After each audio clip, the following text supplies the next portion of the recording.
embargo, tengo... Ah, no había puesto la grabación. Bueno, comienzo otra vez. Hola, buenos días. Buenos días a todos los participantes de nuestro laboratorio creativo. Antes de que empezara la grabación, les estaba comentando que esta no es una clase fácil. Ajá, se escucha muy bajo. Buenos días, buenos días. Así como es que porque no...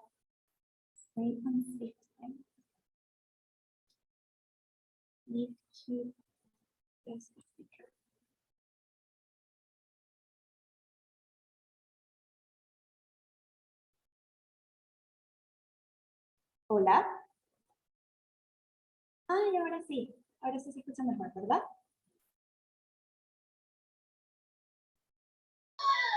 Ay, Dios mío, no, ¿tú crees que ya Excelente, excelente. Eso sí, no sé de dónde salió, pero bueno, bienvenidos también. Ok, arreglado el problema del micrófono, gracias a Dios se puede arreglar. Podemos... Cari, yo sí. siento es que sigues con el audio del computador y no del manos libres del celular. Entonces es de acercarte, creo que a la pantalla del computador. Pero ahorita me escuchas bien. Bueno, ahora sí mejor, sí. Ajá, exacto, lo acabo de arreglar. Ah, bueno. Ok. Lamento otra vez este pequeño detalle.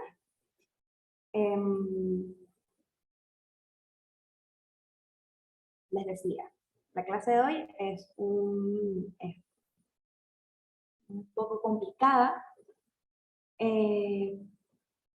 No es un tema fácil, como verán, hice la mayor síntesis posible, pero creo que me parece que va a ser más nutritiva la parte de la sesión de preguntas, así que, o bueno, vamos a ver si, qué tal. Molly, ¿puedes pasar la diapositiva?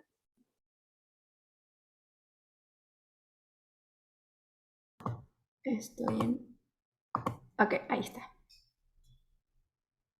Ok, pasas okay. Ok, aquí vemos una imagen de Polifemo y Ulises. Sin embargo, yo puse esta imagen, ¿no? Porque es un episodio de la obra literaria La Odisea. La Odisea es una de las grandes obras que nos comenta del exilio. ¿Qué otras obras del exilio conocen ustedes? La peste Okay, de Camus. muy bien. La Odisea. No sé si sea de exilio. Pues sí, el tipo está exiliado, está tratando de volver a la patria.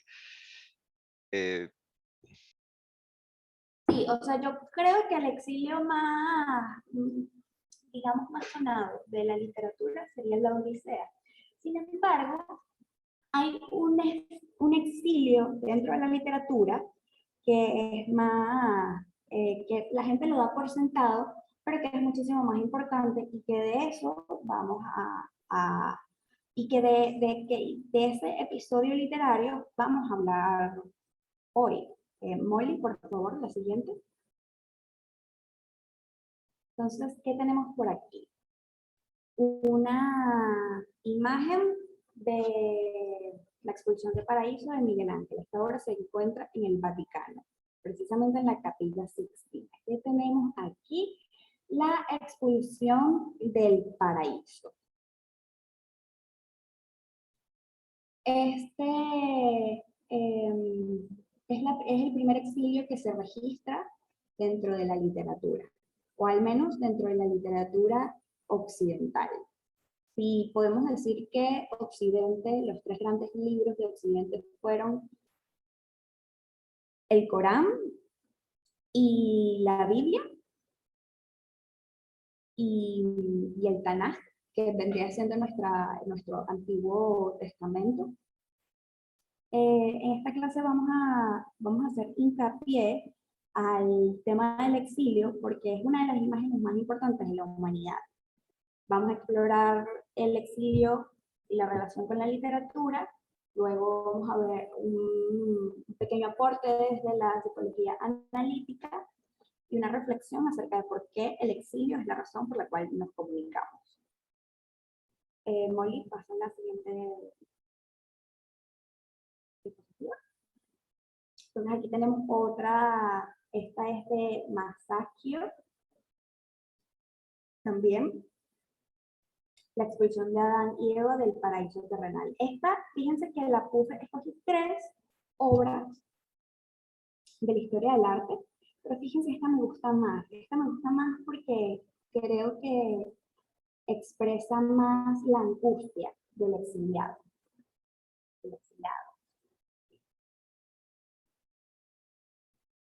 Perdón, fíjense estas caras, creo que pueden sentir, ¿no? Lo que provoca el exilio. Creo que esta pintura resume más ese quiebre, ese primer quiebre de lo que fue, ¿no? El paraíso, ¿no? La expulsión del paraíso.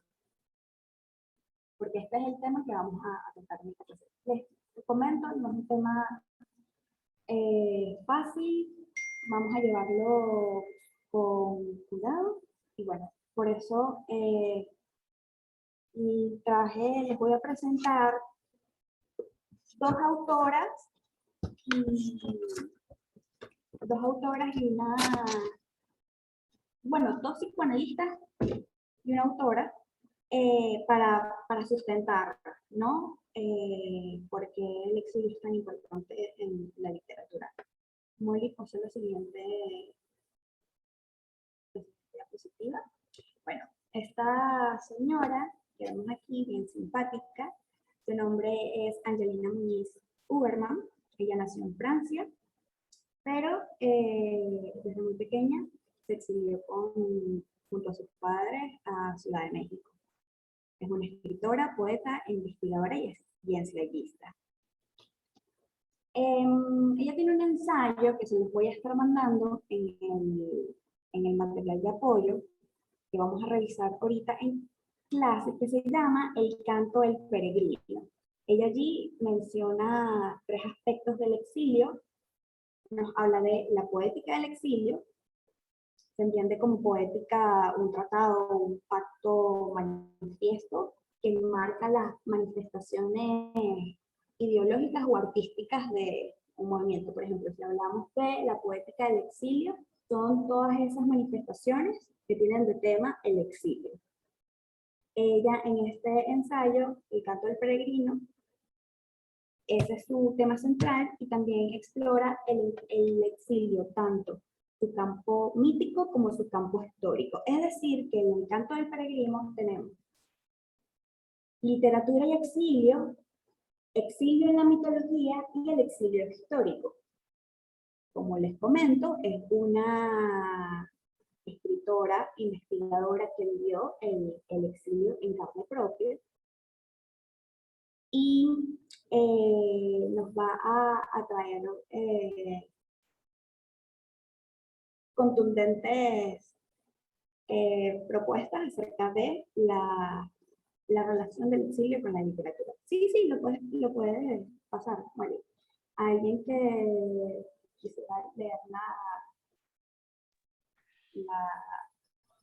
Sí, para el escritor, el exilio no es solo un tema literario, sino una estructura imaginativa de orden primordial. Es pues una poderosa experiencia que pone a prueba la memoria y la capacidad literaria. Es también, pero también es una metáfora propiamente para la narrativa en general. En este último sentido, los entrecruzamientos del exilio que modulan las nociones de diferencia y las nociones de lejanía originan la acción narrativa y proveen su perspectiva. Si llevamos las cosas a una situación extrema, el mundo literario de por sí es una situación exílica. Muchas gracias, Juan.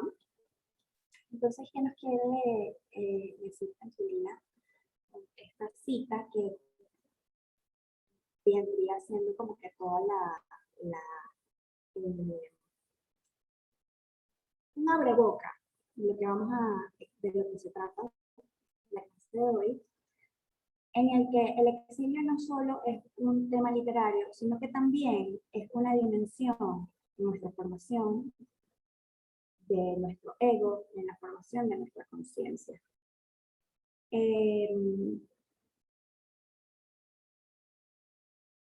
Y muchos investigadores comentan que el exilio es la gran metáfora de la vida.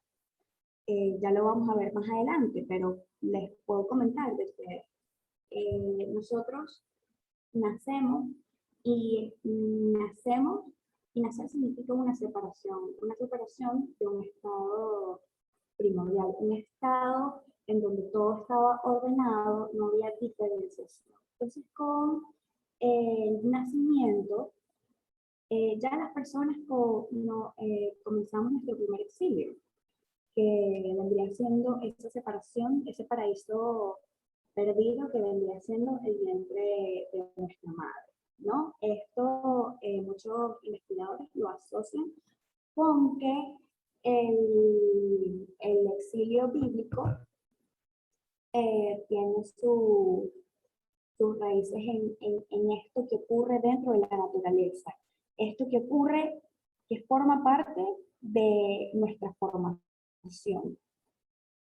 Lo primero que nos ocurre en la vida es una separación. Y esta autora propone de que la literatura y la narrativa se mueven en el cambio del exilio porque comunicarse es saber que estamos exiliados. Para ponérselo más sencillo, la palabra conecta dos mundos que están separados, la narración, ¿no? Ahorita nosotros estamos teniendo una clase, estamos teniendo una conversación, principalmente porque somos separados. Yo soy un individuo y ustedes, los participantes, son individuos también. Por eso es que llevamos a cabo esta clase, esta conversación. Yo no sé si se va entendiendo mucho, si se va entendiendo el tema de la clase. Vamos a seguir avanzando, porque sí, como les dije, es un tema complicado. Vamos a ver qué nos comenta la siguiente diapositiva.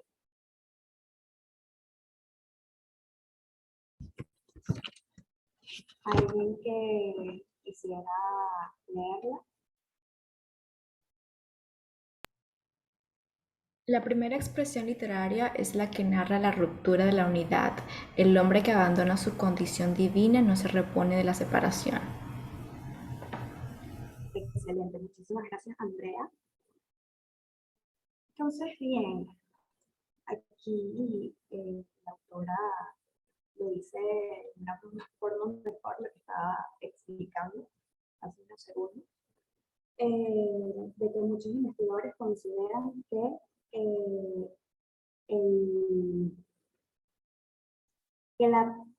lo primero que se escribió acerca de la humanidad fue acerca de esa expulsión del paraíso. Eso fue lo que comenzó, lo que hace posible nuestra existencia, ¿no? Pero la literatura también. Entonces, ¿por qué el exilio es tan importante como imagen dentro de la literatura? Porque el exilio cuenta la historia de nuestra vida. Nosotros partimos de un exilio cuando nacemos, que nos va a acompañar siempre, que es esa separación con la divinidad. Y vamos a pasarnos toda la vida tratando de unirnos con nuestra familia, el matrimonio, nuestros hijos, las personas por quienes sentimos afecto.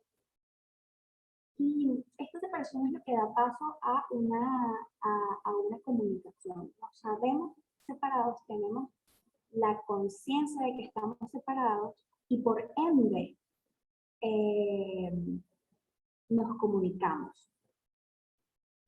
Ahí Angelina tiene ella nos habla acerca de que el Génesis fue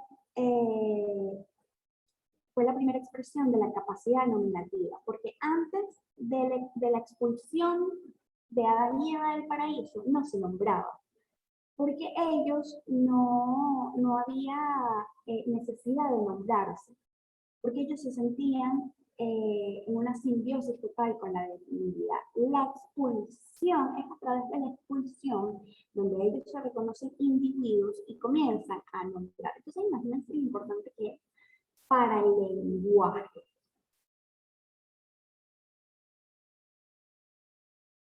Buenos días, Cris, bienvenida. Bienvenida.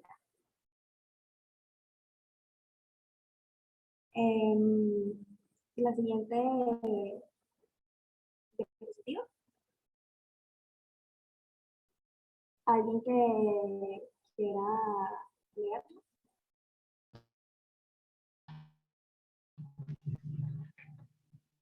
Lenguaje pasa a ser, entonces,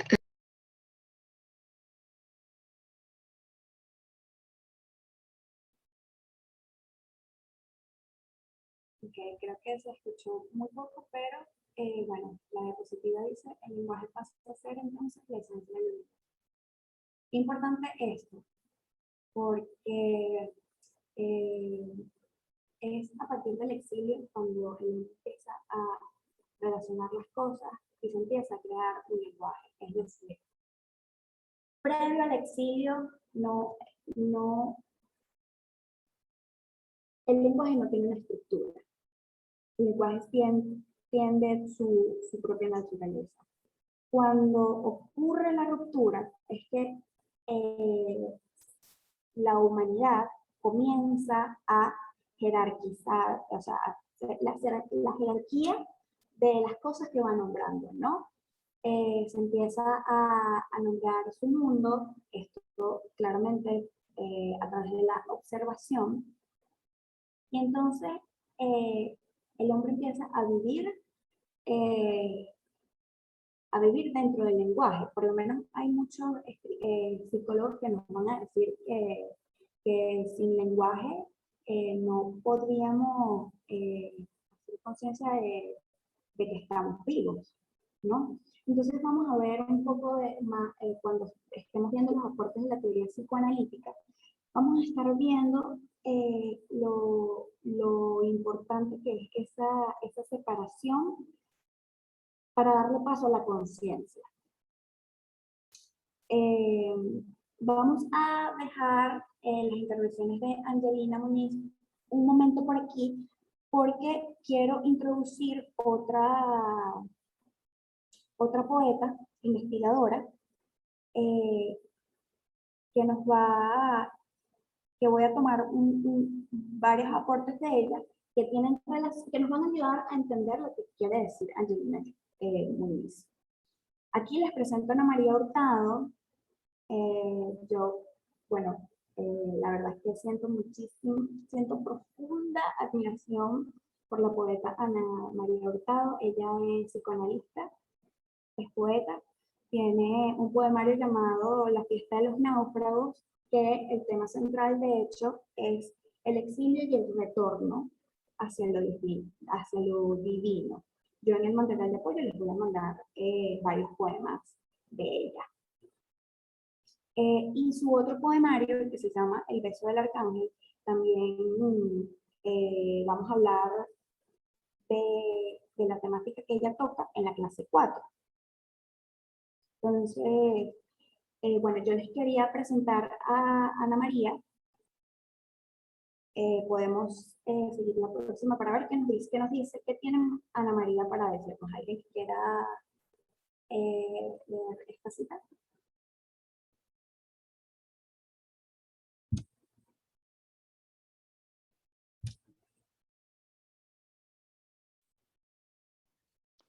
Sabemos que en la memoria judía yace esa herida fundamental, el Jurbán, símbolo de toda desgracia colectiva o personal, y que luego de la destrucción de los dos templos, el edificio espiritual del judaísmo se sostuvo gracias a la prevalencia de la palabra, lo cual hizo posible que se constituyera, curiosamente, en un pueblo de escuchas y lectores. Muchas gracias, Juan. Juan David, nombre, nombre bíblico, ¿no? Recuerden cuando les estaba comentando que en la literatura se estudia muchísimo a los judíos. ¿Por qué? Yo pienso que esta cita les responde esa insistencia de la filología y de la literatura en la historia judía, y es porque los judíos lograron hacer de la palabra su templo. Es decir, la historia del Antiguo Testamento, vemos que el exilio del paraíso marca una pauta y el pueblo elegido por Dios siempre va a tener como que una complicación que lo va a obligar a movilizarse y a separarse, ¿no? O sea, primero lo vemos con el exilio del paraíso perdido, pero luego, durante todo el Antiguo Testamento, vamos a ver eh, que el pueblo le sigue, no quiero decir como desgracias, pero aunque aquí ellos lo toman como que ellos incluso tienen un nombre, ¿no? Para hacer referencia a esto, pero sí, digamos que hay algo que siempre se repite, que es esto que lo tienen que abandonar todo. Imagínense tener, imagínense que tengan su pueblo, tengan su templo y que llegue un invasor y les destruya todo lo que tenían. Esto era lo que nos cuenta el Antiguo Testamento, nos habla de las invasiones de los demás pueblos y las destrucciones de los templos que ellos eh, eh, los consideraban la casa de Dios. Entonces, ¿cómo hicieron ellos para mantenerse en el tiempo? Pues fíjense que fue que ellos hicieron de la palabra su templo. Es por eso que, digamos que en esa época, los libros se perdían, la información se perdía. Sabemos que no tenemos realmente sí existe muchísima documentación, pero no es algo como que, es algo difícil de lograr, porque eran tiempos de invasiones, guerras, condiciones precarias de vida, y se perdía mucho también el sentido religioso porque destruían, o sea, venía otro pueblo y destruía tus libros y tú no quedabas, o sea, no quedaba como que algún artefacto para que tú compartieras eh, tu fe. Y los judíos fueron los que son conocidos en Occidente por hacer de la palabra su templo. ¿Pero qué quiere decir la palabra su templo? ¿No? Pasamos a la siguiente diapositiva. ¿Alguien que le gustaría leerlo?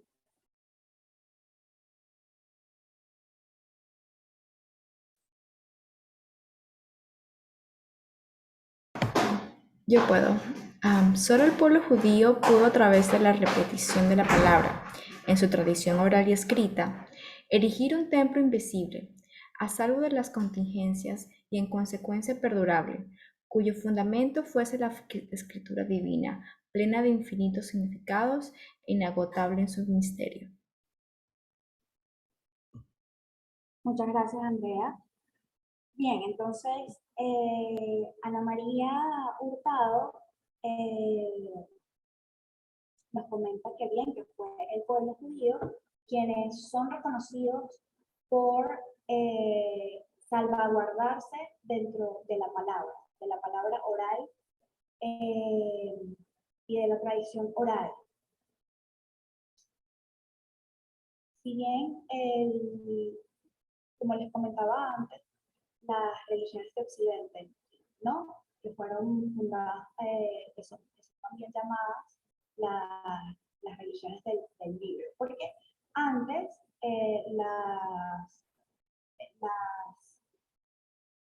las religiones no se basaban en un artefacto que dictara su fe.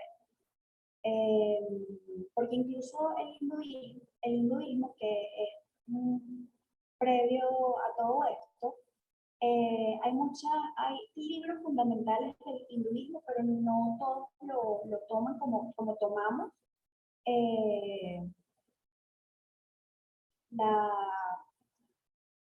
lo que es la Biblia, ¿no? El Antiguo Testamento. Fueron los judíos quienes lo hicieron,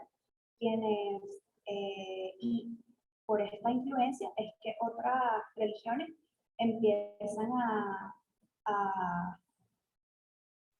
digamos, no sé lo mismo, pero sí ven que el libro es una manera eficaz de salvaguardar su fe.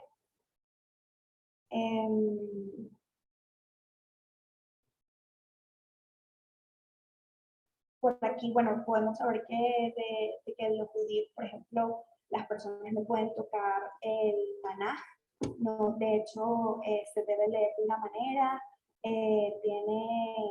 eso es característico del pueblo judío. De hecho, incluso, no sé si han escuchado acerca de los judíos sefardíes.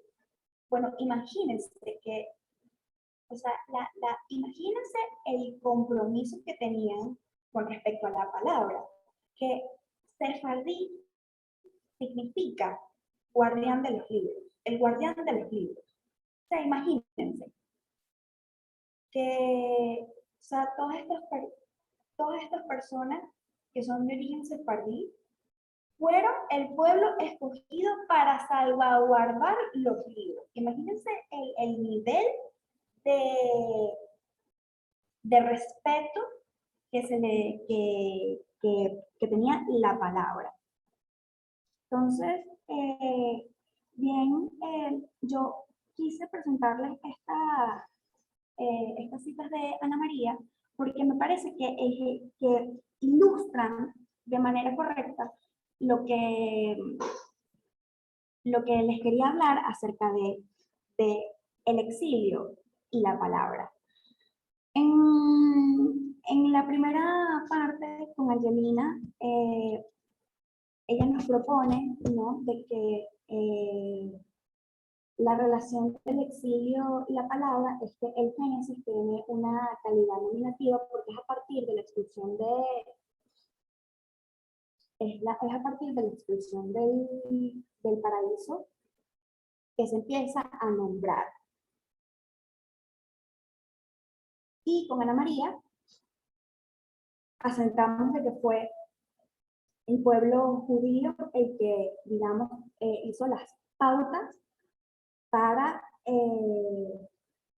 un sentido religioso de la palabra.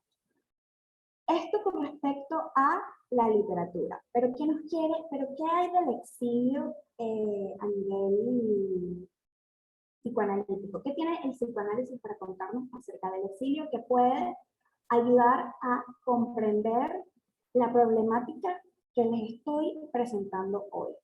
Sigue la siguiente aquí. Bueno, yo les quiero presentar a Erich Fromm. Yo de verdad pienso que es un autor bastante conocido y espero que lo conozcan. Sin embargo, les comento, Erich Fromm fue un psicoanalista que tiene un libro espectacular que se les recomiendo, en donde, digamos que de una manera muy amable nos comenta acerca de la importancia del exilio y por qué el exilio es la razón por la cual nos vinculamos. como Simene, un psicoanalista que explora la mitología para explicar las conductas humanas. La siguiente diapositiva.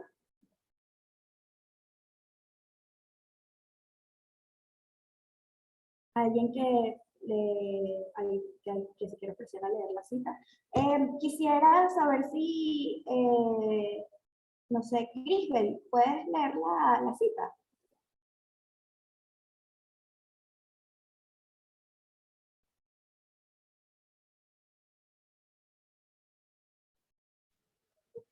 ¿Sí me escucha, profe? Sí. Ok. La vivencia de la separabilidad provoca angustia. Es, por cierto, la fuente de toda angustia. Estar separado significa estar sin posibilidad alguna para utilizar mis poderes humanos. Y ahí que estar separado significa estar desvalido. Ser incapaz de aferrar el mundo, las cosas y las personas activamente. Significa que el mundo puede invadirme sin que yo pueda reaccionar. Así pues, la separatidad es la fuente de una intensa angustia. Muchas gracias, Crisbel. Aquí tenemos a un psicoanalista que nos está inspirándose del mito de la expulsión de El Paraíso, nos propone de que la angustia existencial que sienten los humanos tiene relación con esa expulsión, con esa separación que sentimos. En su libro El arte de amar, él nos habla de la teoría de la separativa, en la que nos dice de que a través de la separativa es que tenemos conciencia de sí. Cuando nosotros nos dicen de que Adán y Eva comieron del árbol del conocimiento, es que recibieron la conciencia de sí. Cuando quieren, entonces, de cierta manera, Erich Fromm nos propone que el pecado original es la conciencia de sí. El pecado es lo que nos separa de Dios. La expulsión es estar consciente de que estamos separados. ¿Pero separados de qué? De la divinidad. ¿Pero qué tiene que ver eso con nosotros? Por favor, la siguiente diapositiva. Aquí tienen una imagen que yo la escogí porque es que les llama muchísima la atención. Porque es una niña con quien aparenta, con lo que quizás ese afecto que nos expresa la imagen, lo más probable es que sea su mamá. Y a mí me llama demasiado esta atención porque tanto la mamá como la niña, se siente un vínculo. Bueno, yo espero que ustedes también lo estén sintiendo, por lo menos a mí esta pintura me conmueve muchísimo porque vemos, porque ¿qué a mí me dice? Esta pintura a mí me habla del aferro a la vida. ¿Por qué el aferro a la vida? Fíjense que hay una teoría, ahorita no recuerdo, creo que fue Melanie Klein, que nos hablaba no sé si fue Klein o Winnicott, quien nos hablaba de la importancia de la o sea, de una crianza sostenida. Nos habla de que el niño, para poderse desarrollar sanamente, debe haber sido sostenido por su madre, y por eso hablan de los niños que crecen sostenidos y los niños que crecen que no son sostenidos, ¿no? Y fíjense que no, o sea, por favor, esto es un spoiler, pues devuélvete a la imagen, porque quiero seguir hablando de la imagen. Resulta ser que esta imagen nos habla de la maternidad. Y fíjense que las primeras expresiones de las que se conoce fueron, o sea, de las primeras expresiones en cuanto a estatuillas. Las primeras estatuillas que se conocen de la humanidad fueron estatuillas a la madre, a la gran madre, porque las civilizaciones antiguas tenían un sentido de admiración y de divinidad hacia la madre que podía traer eh, eh, un humano al mundo. Fíjense que, y esto ya es una anécdota personal, una vez una amiga me preguntó una noche de esas conversaciones bien intensas, me dio la cara y me dijo, Karina, ¿tú crees en Dios? Y yo le digo, creo en Dios porque lo conozco a través de las madres. Y eso es, o sea, les estoy hablando de algo bastante íntimo, pero eso resuena mucho a lo que podemos leer acerca de las sociedades antiguas, porque porque ellos veían a las madres como las diosas, ¿no? A la gran madre, ¿no? Que vienen, dentro de las investigaciones la llaman así. Y resulta que, ajá, y ustedes díganme, ¿cuál es la primera palabra que dicen los niños? ¿No es mamá? Entonces, fíjense esta relación entre la primera palabra de los niños y las primeras expresiones artísticas con estas estatuillas. Incluso estatuillas y, ¿saben que cada vez que vamos a un museo y vemos vasijas, ¿no? O sea, uno se ríe porque, bueno, va al museo a ver vasijas. Y esas vasijas tenían un sentido religioso, porque esas vasijas representaban el útero de la madre, representaban el vientre. Entonces, ¿qué relación tiene que la primera palabra de los niños sea mamá y que las primeras expresiones artísticas del hombre fueron acerca de la maternidad? Vamos con la siguiente diapositiva. Y es aquí cuando retomamos a Angelina con una frase que nos atraviesa. Molly, por favor, para que pases la diapositiva.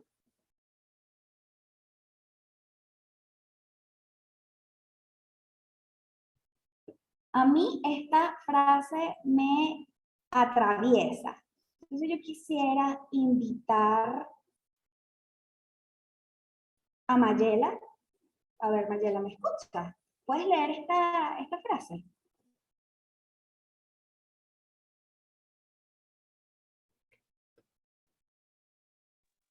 Sí, aquí estoy. La palabra original matrix, de la que se deriva la existencia de la poesía. Muchas gracias, muchas gracias. A mí esta sentencia a mí me deja fría. ¿Por qué?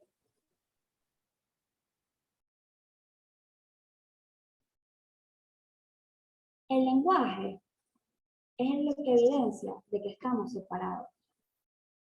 ¿Separados de quién? Del paraíso perdido. ¿Y quién es el paraíso perdido? Mamá.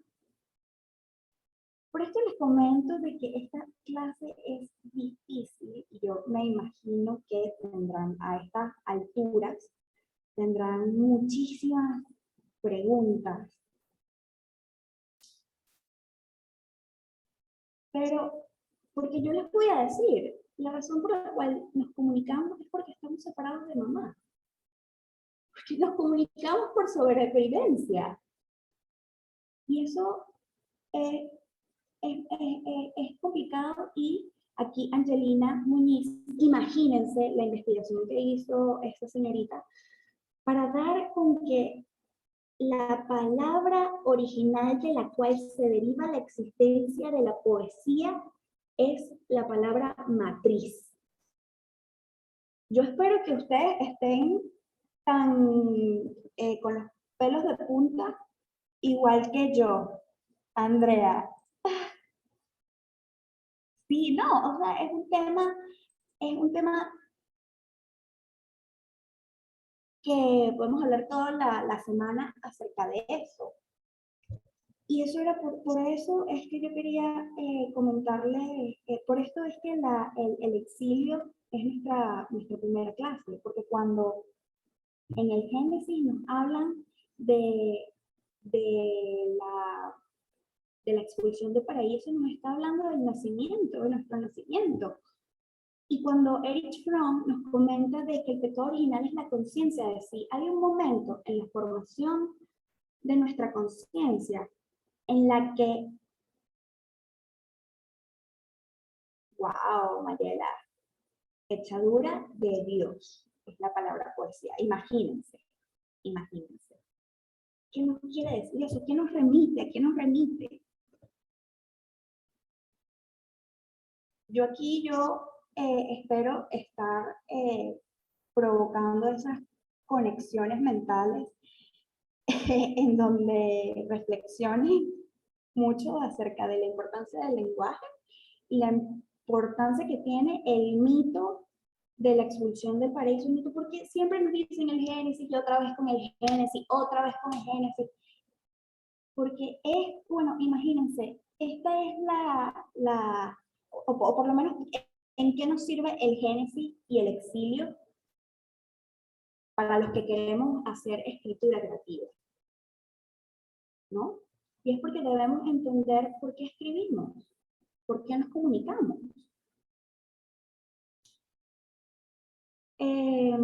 Podemos, Molly, por favor, sigue la siguiente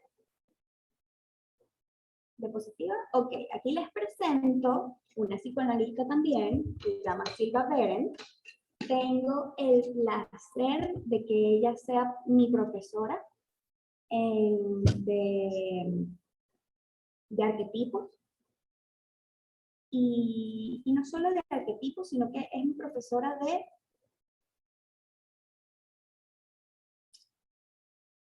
procesos arquetipales, porque no se entienden, los arquetipos no son cosas de unidad, siguen un sistema. Entonces, ¿qué nos puede decir? Porque yo traje a mi profesora Sylvia Behrens, ¿qué nos tiene ella que decir esto? Ella nos habla de, antes de que la pases, todavía no la pases, ella nos está explicando acerca de qué era la centroversión en los adolescentes.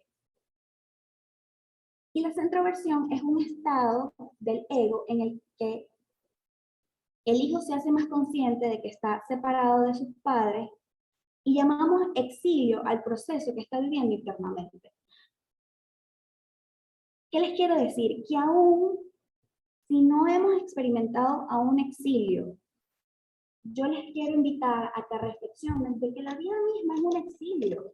Nos sentimos exiliados de nuestra mamá y después en la adolescencia nos sentimos exiliados de todo. Imagínense que los psicólogos le tienen un nombre a esa sensación de que no pertenezco a ninguna parte del adolescente, lo llaman la centroversión. Ya podemos pasar la siguiente diapositiva. Entonces, Silvia nos comenta, el exilio es el campo arquetípico necesario para el desarrollo sano del ego. Esto claramente quiere decir que el ego no se puede desarrollar sanamente si está pegado a mamá. Esto, como les digo, no es un tema fácil. Esto, o sea, yo estoy asumiendo la responsabilidad de todas las cosas que yo les estoy compartiendo. Pasamos a la siguiente diapositiva. Y aquí Silvia nos recuerda que el propósito del exilio es conectar con tu fuente creativa. ¿Qué ocurre? El exilio es un estado mental que ayuda al individuo a integrar la conciencia. Si me ven que me quedo así un poco, porque yo, o sea, porque realmente a mí estos temas me erizan la piel. ¿Y qué tiene que ver esto con la literatura? De que al comunicarnos a través de un lenguaje, nosotros tenemos por derecho divino participar en la creación de Dios. Yo aquí no estoy evangelizando, yo estoy hablando de un sentido literario, porque es mandato divino participar en la creación de Dios. ¿Pero qué quiere decir esto? No es así de que vamos a salir todos y vamos a tener 8 hijos, ¿qué tal? No. Nos están invitando a que nos conectemos, que nos alineemos con la fuente creativa que tenemos todos. Nosotros tenemos una vida creativa y nacimos para poder participar de ella. Es por eso que yo le decía a Crisbel, creo que fue, que yo le comentaba que ella había puesto en una oración algo acerca de académico y creativo. Y yo le dije, para que tus sueños académicos se cumplan, tienes que priorizar tu creatividad, porque es aquella que te va a dar todas las herramientas que necesitas para poder llevar a cabo tus planes académicos. Es la fuente de la creatividad la que nos impulsa a hacer todas las cosas que necesitamos. Una siguiente diapositiva.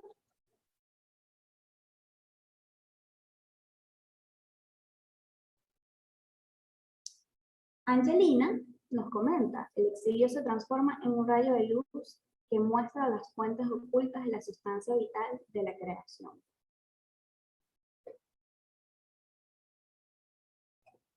Cuando leí esta frase, fue imposible recordarme de la siguiente, o sea, Andrea, por favor, la siguiente diapositiva. De este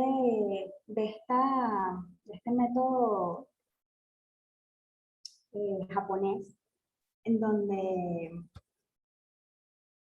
a las cosas rotas les colocan rayos. De hecho, hay una frase del gran poeta Sufi Rumi que dice de que la herida es por donde entra la luz.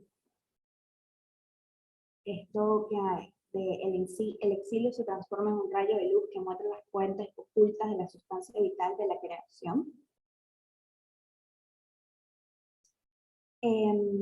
Nos habla de que de esa separación nosotros tenemos que conectarnos con esa luz. Esto me recuerda, fíjense que hay paralelismo en lo que Angelina y lo que Silvia Beren decía también, ¿no? Que el propósito del exilio es conectar con tu fuente creativa. Fuente creativa, nos habla de una luz también, porque la fuente creativa es fuego. Ya en las próximas clases vamos a hablar de la transmutación del fuego. Pero quiero que vayan agarrando, ¿no? O sea, esas analogías de que si hay una separación, existe la posibilidad de que entre la luz. Nosotros tenemos, dentro de nuestra vida creativa, tenemos que darle paso a la luz, que vendría siendo nuestra creatividad.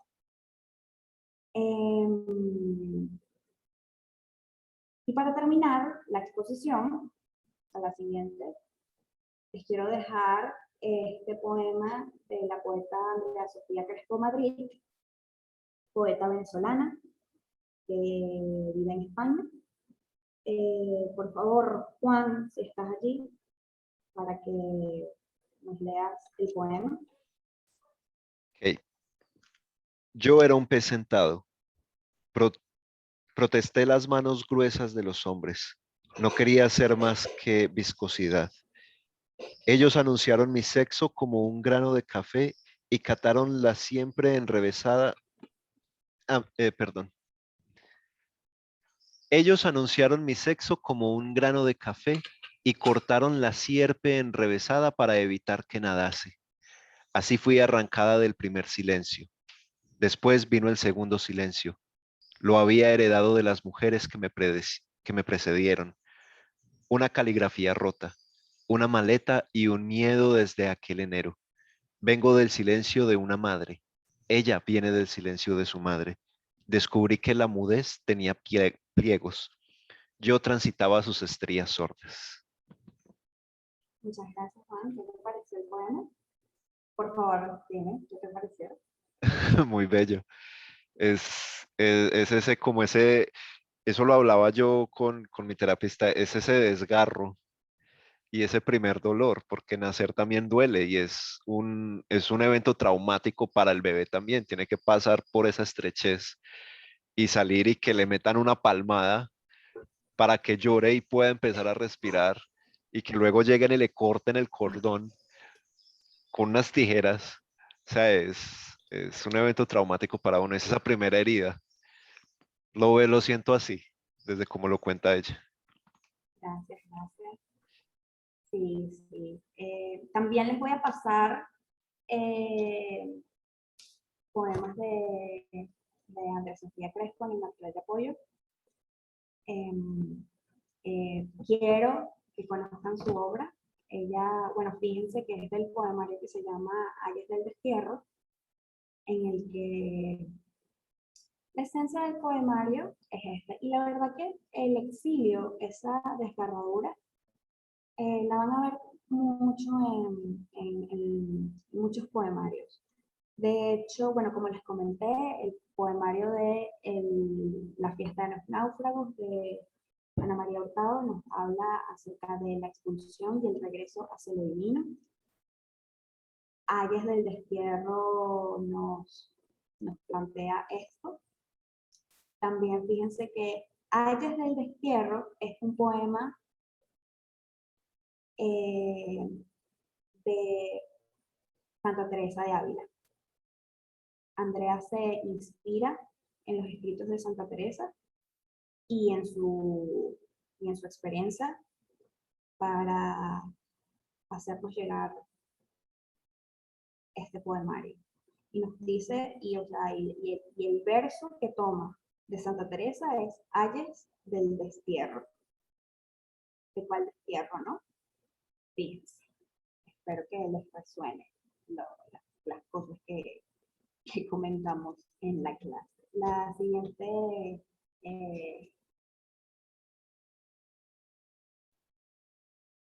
entonces, bueno, vamos a hablar acerca del siguiente ejercicio. Ejercicio 2, redacte una carta dirigida a su tierra natal. Como sugerencia puede tomar la imagen de la tierra, la madre naturaleza.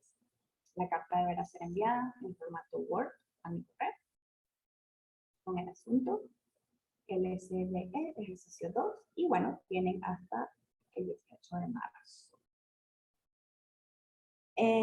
¿Alguna duda con con respecto al ejercicio?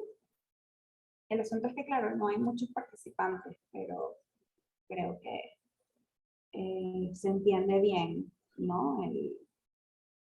Eh, el ejercicio. Yo, yo les comentaba que, bueno, que comentaba ayer a uno de los participantes que este ejercicio es muy importante. Entonces, yo les hablaba del ejercicio, de que cuando hablo de tierra natal, bueno, aquí en los participantes habrá personas que son exiliados, pero también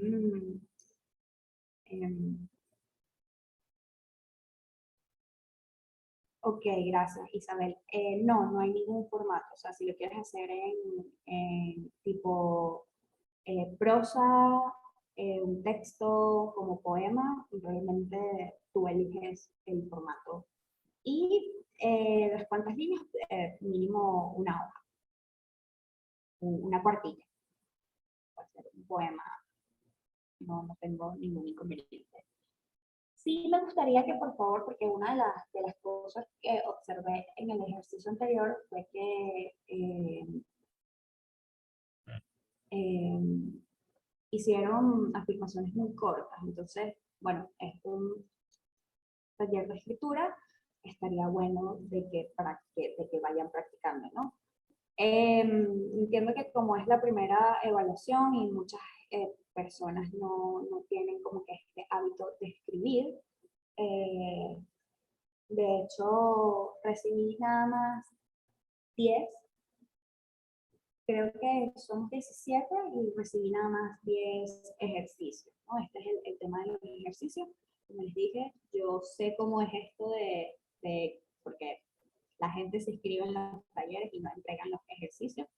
Yo les recuerdo que mi recomendación es que los realicen para que puedan aprovecharlo y para que tengan la continuidad.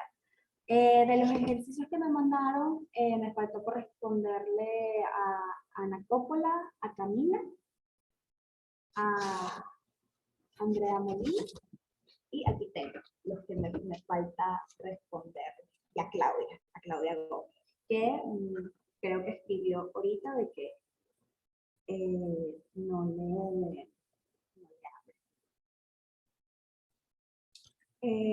bueno, la siguiente, así la siguiente.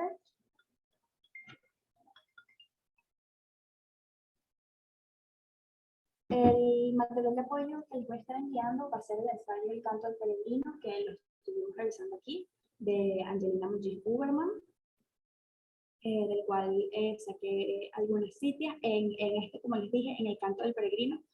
No lo tienen que leer a juro, pero allí tienen todo el material con respecto a el exilio y la poética, si es que les interesa el tema, el exilio mítico y el exilio histórico. Hay un apartado en el que ella explora poetas que fueron exiliados, por ejemplo, por las guerras civiles, sí, sobre todo por las guerras, las condiciones, todo. Entonces,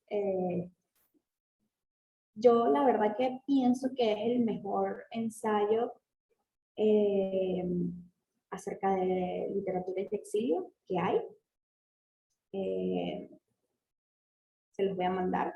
También les voy a hacer una selección de poemas de Angelina, Ana María Hurtado y Andrea Sofía Crespo. Les voy a enviar una entrevista de Ana María Hurtado para que la conozcan. Y una entrevista de Andrea Sofía Crespo Madrid también, para que conozcan lo que hay detrás de ese proceso creativo y la elaboración del poemario Ayes del Destierro. ¿Alguna observación?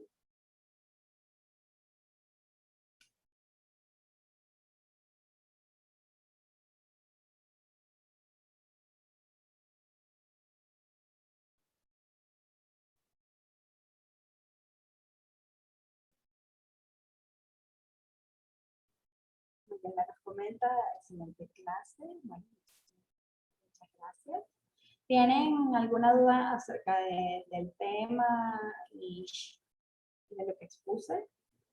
¿No? ¿Algo que decir? Me gustaría saber. Camila, ¿tienes alguna duda? Sé que quizás puede ser un tema tedioso para alguien tan joven. Cami, ¿estás allí?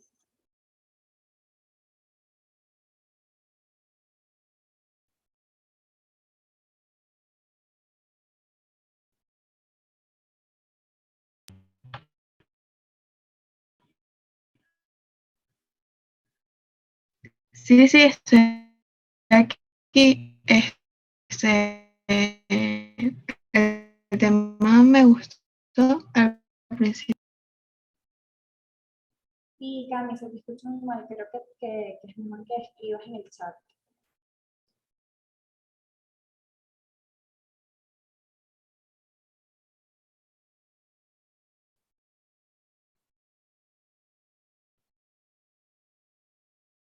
No, vamos a esperar un momento. Quisiera, si no tienen nada que decir acerca del tema, me gustaría saber cómo se sintieron con respecto a los ejercicios. Sé que las personas que están aquí fueron, de hecho, las que entregaron el ejercicio. Si quieren compartir algo con sus compañeros.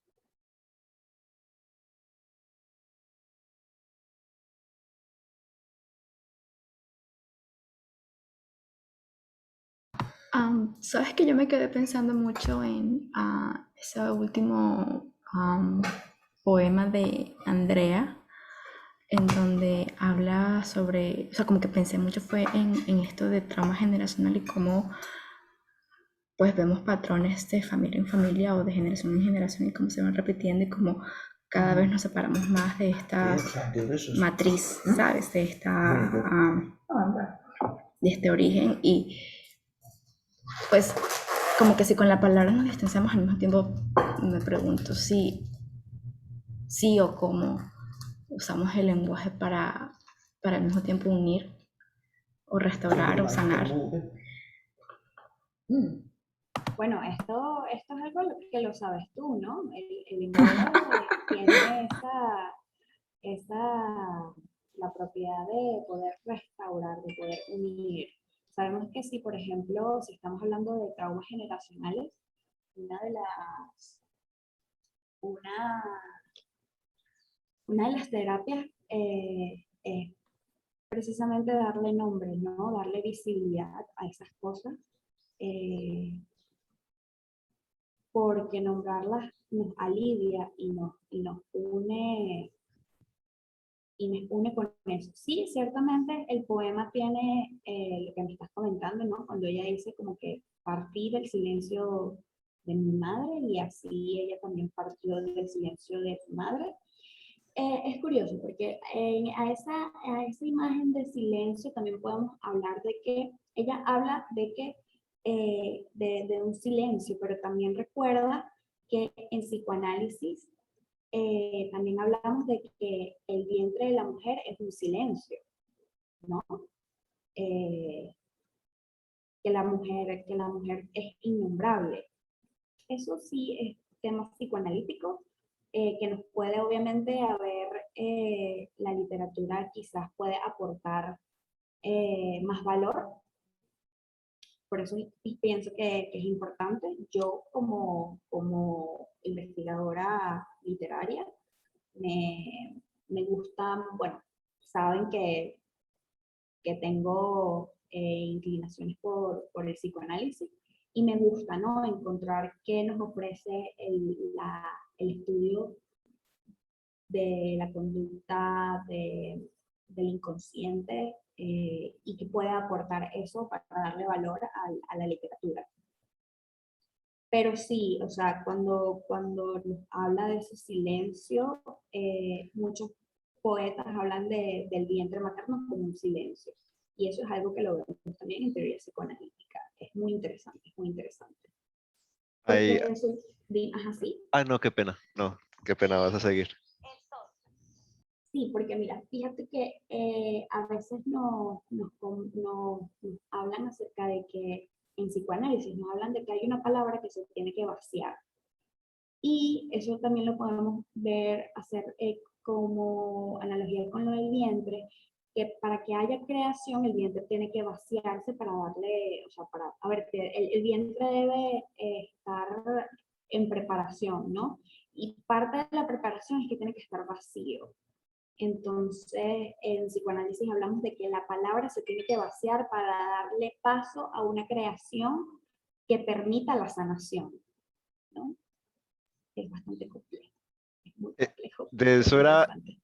de eso era precisamente lo que yo quería hablar, una cosa curiosa y es que, por ejemplo, para volver a la fuente tengo que exiliarme, como eh, para que haya unidad en mí, yo tengo que diferenciar la cosa y ponerle nombre, individualizarla.